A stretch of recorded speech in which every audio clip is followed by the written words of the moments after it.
Making his way now to be screened by the 9th Senate is Isa Ali Ibrahim Sheikh Pantami, Director General and CEO of the National Information Technology Development Agency, NITDA, in Nigeria. And we'll be looking forward to what questions he will be asked here and how he will be giving answers to those questions. We have the nominee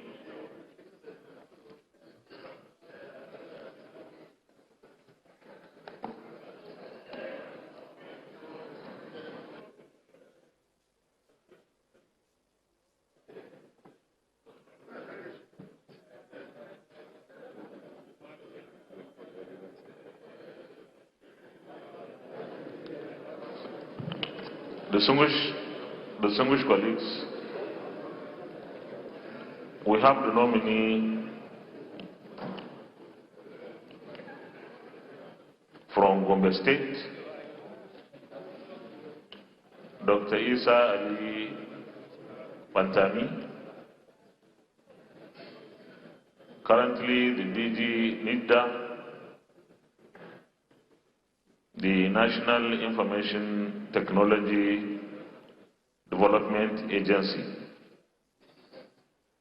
On behalf of my colleagues, let me welcome you to the Senate chamber, and we have your CV, but you can emphasize on those things in the CV that you think need special note by the Senate, and you can also say any other information that you think will be helpful but have not been included in the CV. You can address the Senate. Thank you. Thank you very much. The President of the Senate, Dr. Ahmad Lawal, the Deputy President of the Senate, distinguished Senator Ovi Omo Agege, all other principal officers here present, distinguished senators from my beloved state, Gombe State, distinguished Senator Muhammad Danjuma Goje, distinguished Senator Saidu Alkali, distinguished Senator Amos Bulus, Chairman of my committee, distinguished Senator Abdul Fattah Buhari, other distinguished senators here present, my friends and associates that join me on this, to this distinguished chamber, good evening, and may peace, mercy, and blessings be upon you. Mr. President, sir, I begin by thanking Almighty for blessing me with this golden opportunity to be here in this distinguished chamber today. Then I use the opportunity to thank the President of the Federal Republic of Nigeria, President Muhammad Buhari, for finding me worthy of this nomination to be part of his cabinet. I also use the opportunity to thank this distinguished chamber for the opportunity given to me to appear before respected personalities for the screening. I consider this as an honor and I appreciate it. My relationship with this respected chamber has been cordial from the time I joined the National Information Technology Development Agency at official level on one hand and personal on the other. We maintain a very good and cordial relationship that it helped me significantly in promoting and transforming the IT sector in the country. Briefly about my personality, I was, according to my father, I was born and grew up in Pantami quarters of Gombe local government in the Gombe state.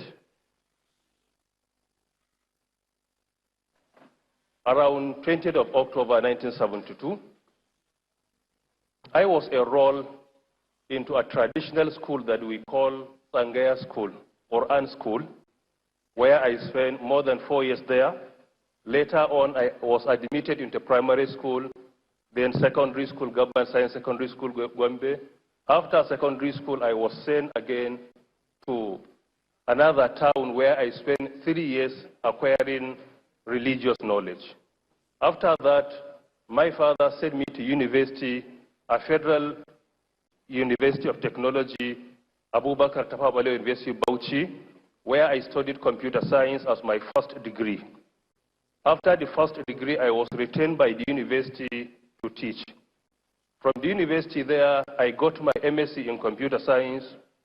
I also got MBA in technology management. Later on, I moved to the United Kingdom. I had the privilege of attending Robert Gordon University in Aberdeen, Scotland, United Kingdom, where I got my PhD in oil and gas computing.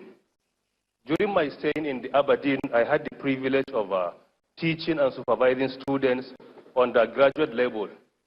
After that, I was contacted by Saudi government, where I got an opportunity to go there and teach at the prestigious International Islamic University for 2 years.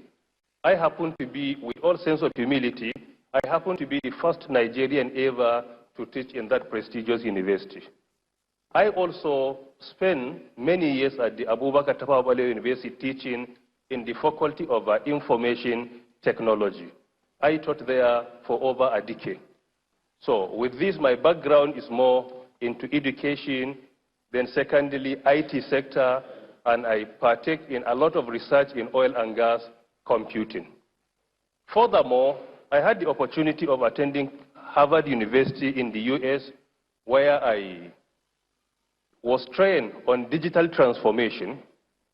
I also had another opportunity of attending Massachusetts Institute of Technology, MIT, and the IMD, Institute of Management Development in Lausanne, Switzerland, where I was also trained on strategic innovation.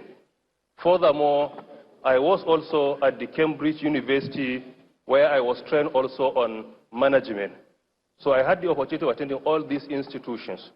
Part of what I have achieved in academia, particularly at the Abubakar Tafawa Balewa University, Bauchi, I happen to be the pioneer technical staff of Information Technology Development, Information Technology Department, where I championed the development of the entire curriculum of that department. And I had the opportunity of training over 1,000 students in the university in IT-related courses. At least most of them are all over the country, adding value to this great nation. When I traveled to Saudi, I also happened to be among the pioneer staff that established the Faculty of Computer and Information Technology there, and I happened to be the head of a technical writing department as well. On 26 September 2016, Nigeria President Muhammad Buhari, GCFR, appointed me to come and be the Director General and the CEO of the National Information Technology Development Agency. I joined the agency on 26 September 2016, and I'm grateful for this honor by the President. As a bloody teacher, I was brought back to the country, and I had the opportunity of contributing my quota towards the development of our country. So I spent at least, I am approaching the 3rd year now at the National Information Technology Development Agency. Part of my achievements in the agency, firstly, is reactivating our responsibility of being the IT clearinghouse for all federal public institutions when it comes to IT projects. That effort alone saved over 16 billion naira for the federal government of Nigeria. This achievement is an unprecedented one. With all sense of humility, I believe that this is something that if it is maintained, it will go a long way in reducing the percentage of IT project failure in the country. Furthermore, part of what we have achieved at the National Information Technology Development Agency within this time frame, we had the opportunity of trying to make sure that we enforce our local content policy, meaning that we are not in any way allowed to patronize foreign IT equipments until and unless if we are convinced beyond reasonable doubt that we have no capacity to do it in Nigeria. But as long as we have the capacity to produce any, or to manufacture, or to develop any software or hardware, then the importation is not allowed. Through that effort alone, what we have achieved in 2017 is unprecedented. In 2013, before I joined the agency, the patronage of our local computers is around 82,000. In 2014, is 92,000. In 2015, is around 92,000. In 2016, 150. But in 2017, with our effort, with our modest effort, we were able to catapult that to around 265,000 within a single year. So this achievement is also unprecedented. In addition, I had the privilege of using the agency with the support of my staff to promote ICT by deploying ICT computers and centers to 246 institutions in Nigeria. In addition, we established 11 world-class virtual libraries in federal universities all over the country. We also established 9 wide area networks all over the country. And we partake in training people of various categories in ICT, including people with disabilities. We train a substantial number of people with disability in Nigeria to the extent that some of them, as of today, establish their ICT centers, and they partake in delivering services, and they are being paid by doing that without roaming our streets begging. Furthermore, we introduce a training for women for ICT, where we train women on ICT, we distribute facilities to all of them, and we make sure that at least they are self-reliant. This is something that has been achieved significantly as well. In addition, we also introduce what we call hackathon and future hack, and particularly through our startup program, where we move from one zone to another, from one state to another, identifying our young innovators, those that we see they have the potentials of making the country proud, to make sure that we mentor them, we guide them, we provide seed funding for them in order to make the country proud. And this we were able to achieve a lot through this process, in addition to our cybersecurity effort. Most importantly, during WannaCry, the National Information Technology Development Agency was the first institution or body in all over the country to notify Nigeria and Nigerians about the potential danger of cybercrime, particularly during the WannaCry attack.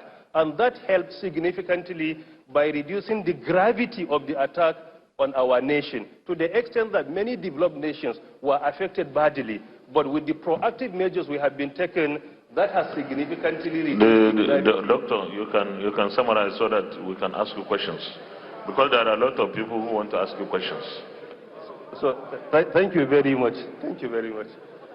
I think with this I will be able to pause here and entertain the questions. Thank you very much, sir.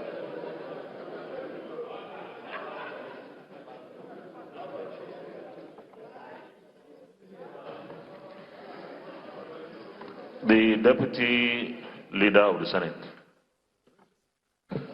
Thank you, Mr. President, and my distinguished colleagues. First of all, let me congratulate the nominee on your nomination for the post of the Minister of the Federal Republic of Nigeria. Secondly, let me congratulate you for the good work you have done in NIDA.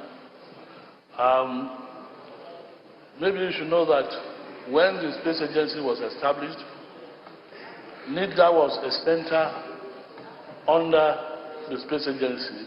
It started as Center for Information Technology Development, which was eventually midwifed into NIDA. NIDA was formerly under the Ministry of Science and Technology, but then moved on to the Ministry of Communication Technology, where you reside with NICOMSAT. Now, there's a debate going on whether NICOMSAT should be privatized or commercialized. Knowing fully well that NICOMSAT is a national asset that is very important for the security community and the intelligence community. I'm talking about the military, the SSS, and others. Now, in your own opinion, do you think that NICONSAT should be privatized or commercialized? Because it's very important. Thank you. Thank you very much.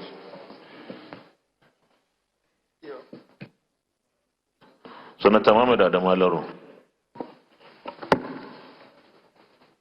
Thank you, Mr. President, sitting in the chair, distinguished colleagues. Mr. Nominee, let me first of all congratulate you for being appointed as a nominee by Mr. President.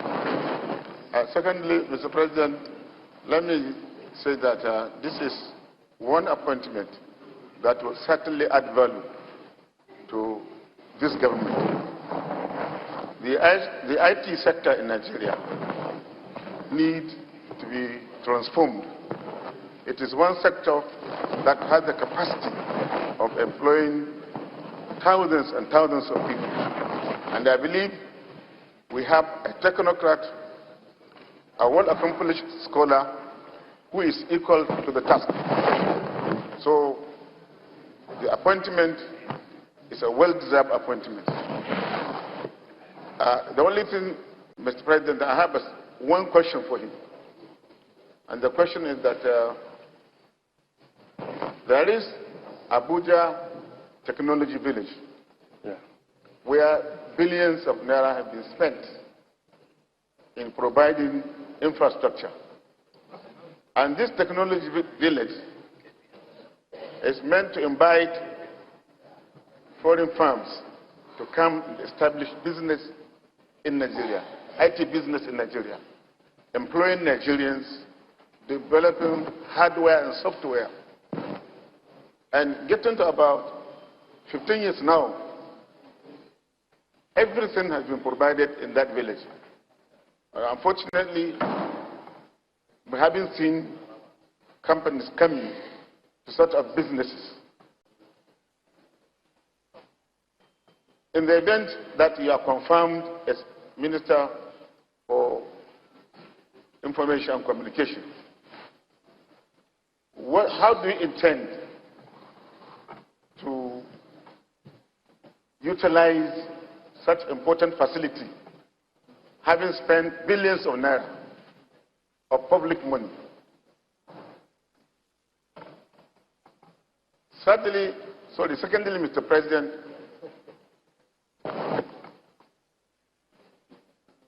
Abuja Technology Village is wholly owned by FCT.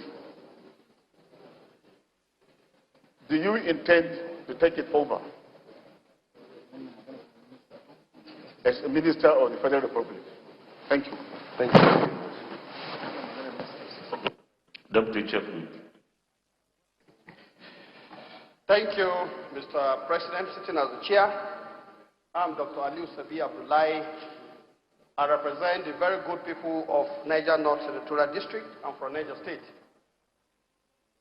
First, let me align myself in congratulating Dr. Pantami on this very landmark achievement and appointment. Definitely, you've left some mark in two areas.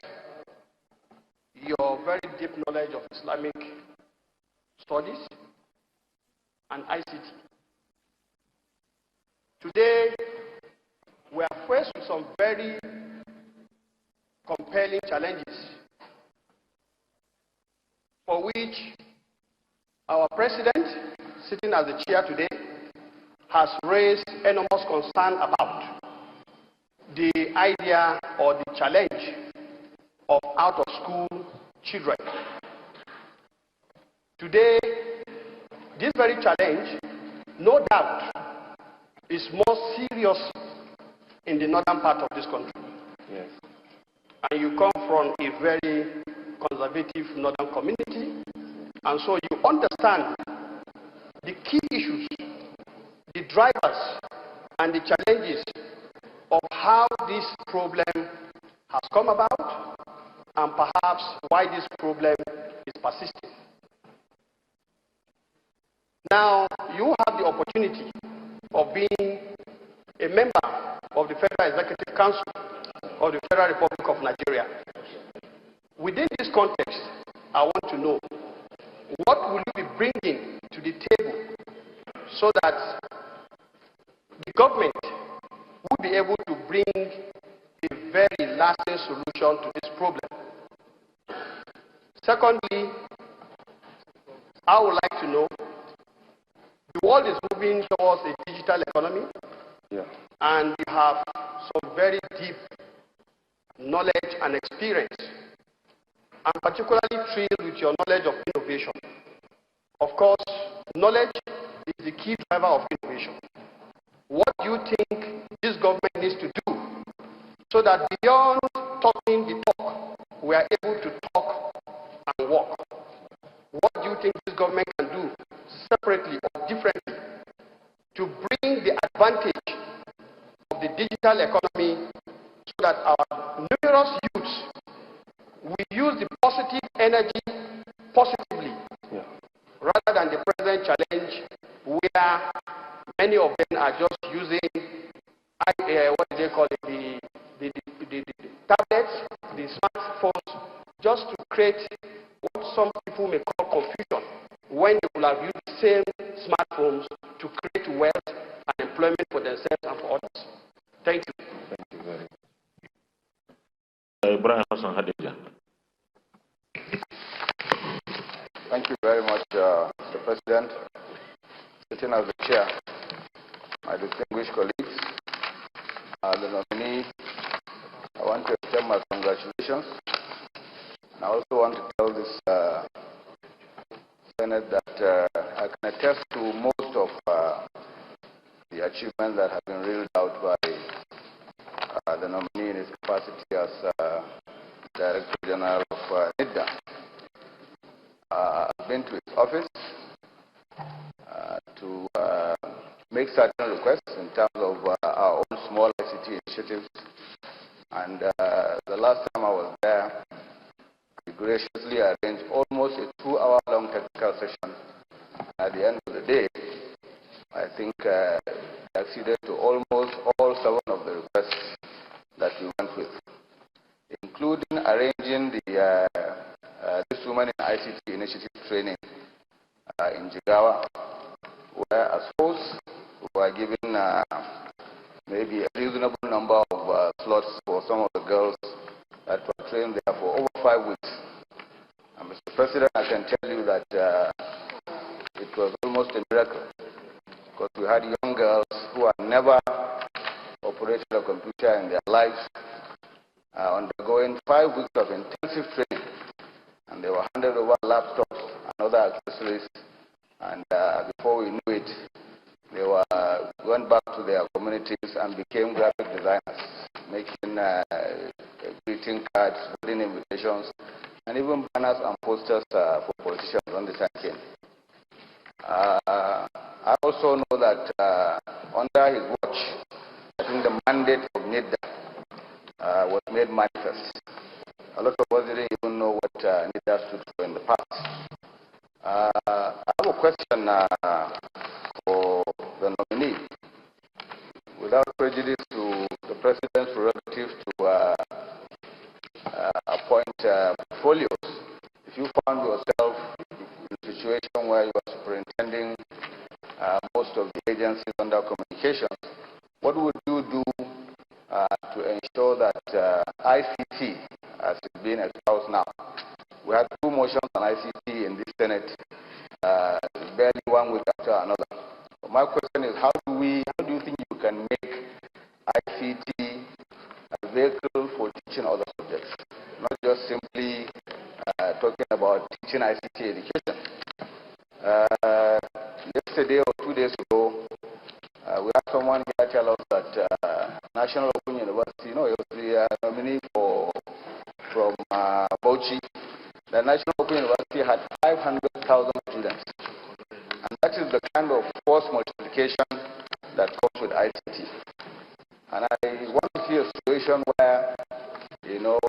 the technology itself is used to deliver content, especially in the light of the acute teacher shortage that we have in Nigeria.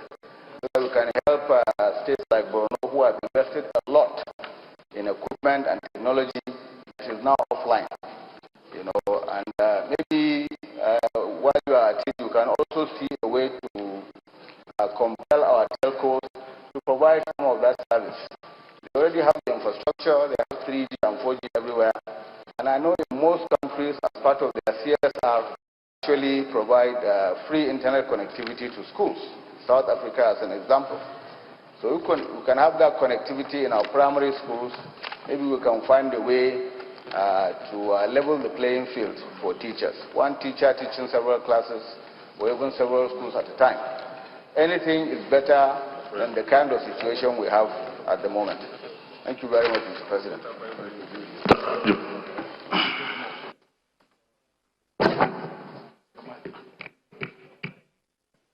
Senator Barrow.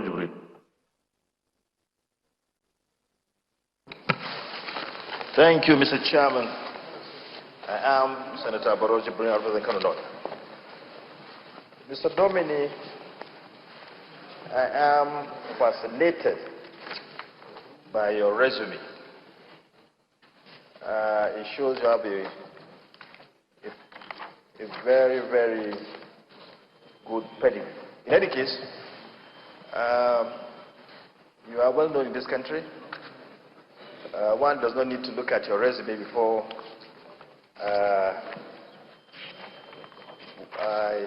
he agrees or she agrees that you have a profound pedigree. You are in the same mode with the Vice President. The Vice President is an accomplished pastor, at the same time a legal luminary. You are also an accomplished Islamic cleric, at the same time an accomplished ICT expert. Now, assuming you are confirmed and you find yourself in the cabinet of Mr. President, which I am really optimistic that you'll be confirmed. And my question goes this way. What will be your take, or what will be your advice in respect to going in line with what is happening in other climes, where ICT parks are created, where inventors, ICT inventors, are put together, create kind of incubation so as to assist them in commercializing what they have invented for the betterment of themselves and the economy at large. We don't have that here in this country. So, are you going to advise the government that we should create an elaborate, a modern ICT park to help our teeming youth who are becoming inventors everywhere? This is because when you look at what is happening, particularly in the western part of the world and Europe, western part of the world, Europe and America, you find out that they are producing billionaires, because of the help rendered to them by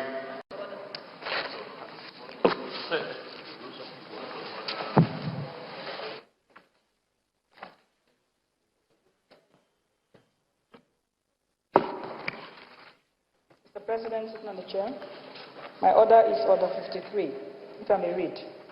Order 53.3. The Senator, 3.4. The Senator must confine his observations to the subject under discussion and may not introduce matters irrelevant thereof. Mr. President, I think we should make people asking questions should go straight to the point and ask their questions. Sorry? Say what is it? Order 53. To confine themselves, to go straight to the question. Thank you. Let me just advise all of us. Many of us want to ask questions. So please, I think we can do without too much background. And we still have one more nominee to go for today. So let's please do away with background, go straight to the question so that we can take many of our colleagues' questions. So you can ask your question, please, straight. So, Mr. Nominee, so are you going to advise that we should have, a very modern, big and elaborate ICT park in the country? That's my question. Senator Abdul Fattah Buhari.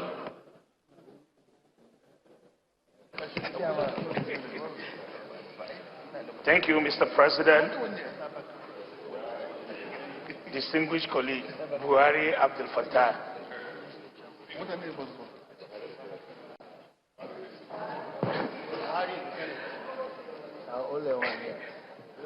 Congratulations, Mr. Nominee. If you recall, I traveled to a lot of countries with you. In South Korea, one incident happened. How will you handle the incident that happened in South Korea, in Nigeria? And the incident was, we don't have oil, we don't have anything. We export ICT. And the guy took us, the chairman of ICT in that country, took us to the refinery and said they have the best refinery in the world. With your performance at NISDA, with your startup, and all the people you've been able to train, how will you replicate what is happening in South Africa, in Nigeria, if you find your South Korea, in Nigeria, if you find yourself in any ministry in this country? Thank you. Senator Adedayo Adeye. Thank you, sir.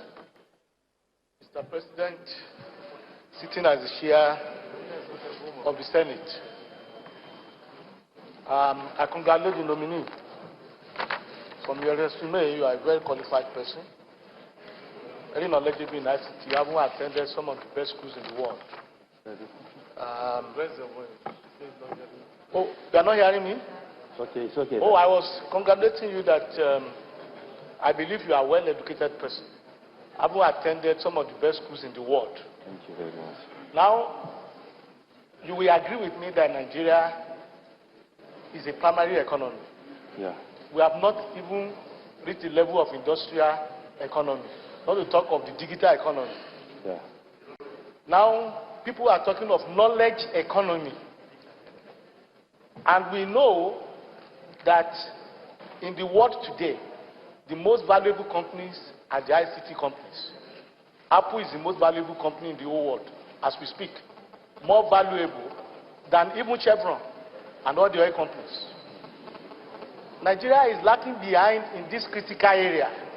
How do you think Nigeria, why not sidestepping the industrial revolution or the industrial economy, can make that giant leap to the knowledge economy? That's my number one question. Number two is, you know that unlawful personal data processing is a threat to national security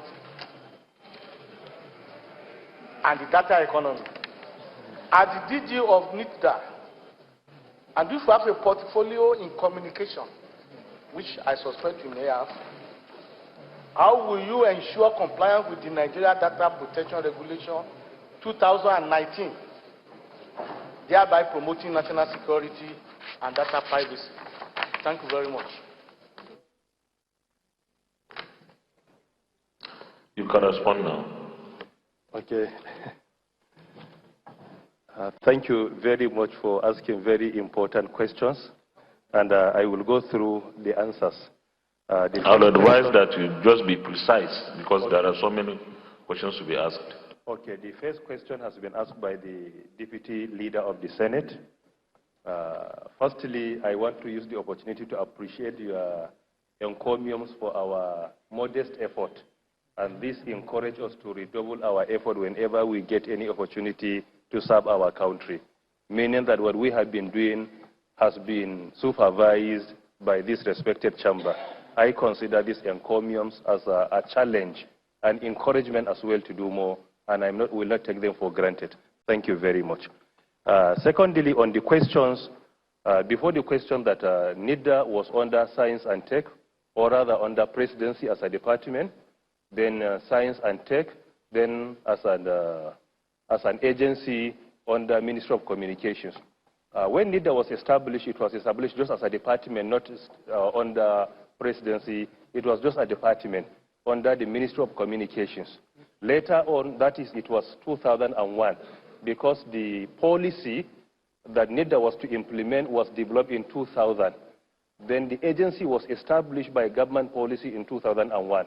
So when it was using a policy, it was just a department under the Ministry of Communications. When NIDA got its act from this respected chamber, then it becomes an independent agency, a statutory agency under the supervision of the Ministry of Communications, and this was in 2007. The issue of NICHCOMSAT, which is very critical as well, that NICHCOMSAT, Nigerian Communication Satellite, is also an agency under the Ministry of Communications. The question is, if I am confirmed by this distinguished chamber, what am I planning to do or to recommend for NICHCOMSAT? Is it commercialization or privatization? We will go for commercialization. Is very important.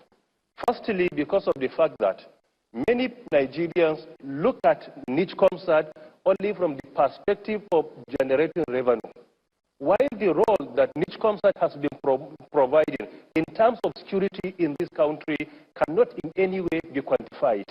For example, around 2010, 2011, 2013, in Northeast, most importantly Borno and Yobe, there wasn't any network of NTA or Airtel or any other telecoms. Only NICHCOMSAT was providing all the satellites required by our Air Force. At that time, the whole Northeast, most importantly security agencies, were relying on NICHCOMSAT for all their satellites in order to attack or to prevent themselves from attack or to strategize. The role NICHCOMSAT has played here, it cannot be quantified using money. So firstly, when we talk about NICHCOMSAT, let us look at the role the agency has been playing in terms of supporting our security institutions to deliver their mandate. The reason why I'm against privatization, privatizing NICHCOMSAT will endanger the security of our country. Being the only satellite that is providing the images required by our security institution. When we privatize, then by implication, we are subjecting our national security in the hands of those that at least that partake in the privatization process. So because of this, looking at the role NICHCOMSAT has been playing in terms of security, it is better to commercialize its activities. That commercialization can support the agency to get something from the services they provide in order to integrate their process. Then secondly, a question has been asked by distinguished Senator Adamu Aliro after congratulating me for this nomination. And he asked a very important question as well. What we plan to do with Abuja Technology Village. As he outrightly observed, Abuja Technology Village is not for federal government, it's for FCT, meaning that it's for the Federal Capital Territory. And with this, there is a limit to what we can do. And secondly, what is most important to do in Abuja Technology Village is to make sure that we try to invite investors to come and invest by building their offices or their IT hubs there. And the best way to do that, there are many models in place. For example, we can use Rwanda model. Rwanda, within a period of only 5 years, they were able to become the multinational companies hub in Africa, meaning that there is no nation today in Africa that has the availability and the presence of IT companies like Rwanda. Why? Is because of their policies and laws. Firstly, we need to do a lot in the area of ease of doing business. A lot has been achieved because within a period of 2 years, we were able to catapult our nation to 27 steps higher than where we were. This is a great achievement. However, we need to do a lot. Secondly, many investors are not willing to come to Nigeria to invest. Why? Because of our image. The image is worse than the reality. Many people outside Nigeria feel like if you are in Abuja, you are not safe. You are under threat 24/7. While we live peacefully, there could be challenges, but these challenges are inevitable all over the world. There is no country that is existing without security challenges. But what we have been reading from outside the country, or the way the image of our country is being portrayed, particularly in media, is not encouraging. It will not in any way do good for us. So I think we need to come together. This is something that all stakeholders must join hands together to see that we clear the image of our country. Thirdly, whenever you want to invite investors to come and invest, there must be an agreement, like tax holiday, maybe for the first year or for the second year. And thirdly, at the initial stage, we should not just be after the profit or the revenue we will get. Let us make sure that they agree to be part and parcel of our country. When that is achieved, then in the next few years, we can come up with some, at least recommendations or agreement on how to start benefiting from their investment. Today, if investors can come to Nigeria and invest and employ Nigerians to work for them, this is another achievement indeed. So I think we need to do a lot in the area of our image, in the area of coming up with so many policies and laws that are investment friendly. They can encourage investors to come to Nigeria and invest. There is no time to discuss on this on a larger scale, but I have a blueprint in place where we can use it to make sure that we invite investors, and with that they will be willing to come to Nigeria and invest. Then the third one is from Senator Abdullahi, Niger State. I also appreciate the encomiums from distinguished senator, and this is a motivation for me to do a lot in the future when given the opportunity. Firstly, the question distinguished senator asks is about out-of-school children. Firstly, I have been a university teacher for around 14 to 15 years. Secondly, I am also a student throughout my life. Thirdly, I have been teaching kids in our environment since 1988. Fourthly, I am a great beneficiary of acquiring knowledge. With this, I believe that if I am part and parcel of the Federal Executive Council, I will be able to deploy my experience and background to see that we eliminate or rather reduce the number of children out of school significantly. The percentage is so alarming today. And in this area, I think the main responsibility is not only with the federal government. Our states have a role to play because they usually control our primary schools, our secondary schools, and they have many higher institutions. Most of our schools, or rather our states, if you look at the budget for education, is highly insignificant. It's not sufficient. Developed nations today are budgeting 20%, 25%, some even 30% for education. But today in Nigeria, we have states that are budgeted less than 10% of their annual budget. With this, Mr. President, the candidate has only 2 minutes more. Continue. Okay, so firstly, budgetary provision is very important. Secondly, we need to have laws in place that will make taking our children to school mandatory. It's not allowed for anyone to keep his son at home. Thirdly, we should try to advocate for free education. This free education is very important, particularly at primary and secondary level.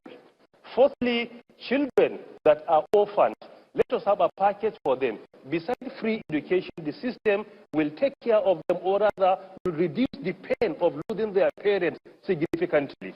If that is provided, I believe it will go a long way. Number three, my respected brother, the question asked by distinguished Senator Ibrahim Hassan of Jigawa, I think about the issue of not only providing ICT for our schools. how can we use ICT to be the method of our teaching? I already have a blueprint in place for that, what we call digital literacy. The whole country must embark on a journey of digital literacy. Today in Nigeria, you can see, with due apology to civil servants, we have many civil servants that do not know how to operate computers. So you cannot come up with a policy of digitalizing everything or making computers to be the way of teaching while there are teachers that are yet to learn how to operate computers. So firstly, our digital literacy should be those that are teaching. We should teach them for a period of time. After that period of time, we make sure that using ICT facilities, most importantly in our towns, before extending to villages, is mandatory. So that exam will be online, teaching will be online. When we make that mandatory, we can continue to expand to other local governments and our villages within the period of even 10 years or thereabout. In place, we can use what we call LKJ model. LKJ model is a combination of 3 cities where you can customize the 3 models in one place and deploy it. Then number 5, question asked by distinguished Senator Barau Jibrin. I'm in support of creating many IT hubs. Currently, we have established around 7 IT hubs in Nigeria. This is very important. Then number 6, question asked by Senator Abdul Fattah Buhari, Oyo State. The best way we can do that to copy South Korea, firstly, we need to learn what we call mentor and mentor. Mr. President, his time is up with 11 minutes. Distinguished senators, I'm still giving Senators Joy Thompson Sekibo, Albert Basi, Ifeanyi Uba, Dino Malai, 1 question each. You withdraw? Senator Danju Mogoji.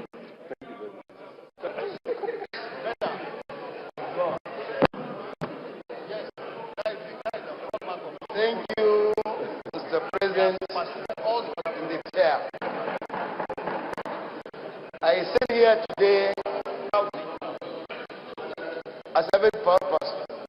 I'm very proud because before the interview of these candidates, whose only one side you have had, because he has 2 sides. And I think it's very important to emphasize the other side. He's a computer scientist, you have had that. But he's also a man of very, very high integrity and a very, very good, excellent, well-known Islamic scholar and preacher. So he has 2 sides. So when we bring these 2 sides together, Mr. President, your earlier statement about the 2 caucuses, the other caucuses, Oyo and which one? Delta. I think I'm not entering the chamber. I think we'll comfortably lead the other 2. Yeah. I have little to say because by his presentation and performance, the chamber is okay. And no, Mr. President, I am not finished. This is the first nominee so far, and I think we have cleared up to how many? More than 20. People raise their hands, they are recognized up to 5 of them, and they will do their question because those questions might have been answered through the submission of the nominee. Very, very, very excellent. I'm very proud. So, on behalf of the caucus of Gombe State, 3 of us, and on behalf of Gombe people, we are unanimously grateful to Mr. President for recognizing this very, very special talent and bring him to limelight. We totally endorse his nomination and we pray to God, Allah subhanahu wa ta'ala, to continue to guide him and raise him higher and higher and higher and higher. Thank you very much. I so submit. On this call, I will colleagues and Mr. President to ask the nominee to take a bow and go. Thank you very much. Distinguished colleagues, before I put the question, Gombe State is also in contention. I think the other side that nobody asks any question, I will not ask a question but just comment for 1 minute. The nominee indicated he also has an oil and gas background. I think that will be a very valuable disposition and experience for us when we start working on the PIB. We will all recall that I said this time around, since we have tried individually in different arms of the government and all failed. The executive tried it alone, they didn't get it. The legislature tried it alone in the 8th Senate, in the National Assembly, 8th National Assembly, we didn't get it. Then we need to come together. We may get it. And experiences and training like his will come handy, I am sure. With these remarks, let me put the question that is it the view of the Senate that the nominee, having answered all the questions satisfactorily, takes a bow and go? Those in favor say aye. Those against say nay. The ayes have it.